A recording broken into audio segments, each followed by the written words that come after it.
Today, mostly cloudy. Highs in the upper 30s.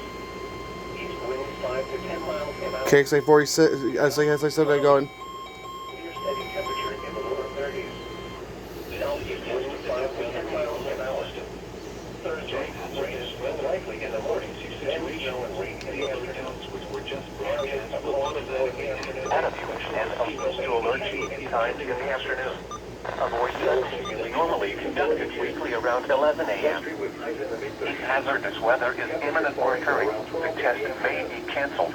To provide the most consistent warning service possible, the alert tones will only be activated for the following counties in the KXI79 listening area in Illinois: Montgomery, Bond, Fayette, and Macoupin.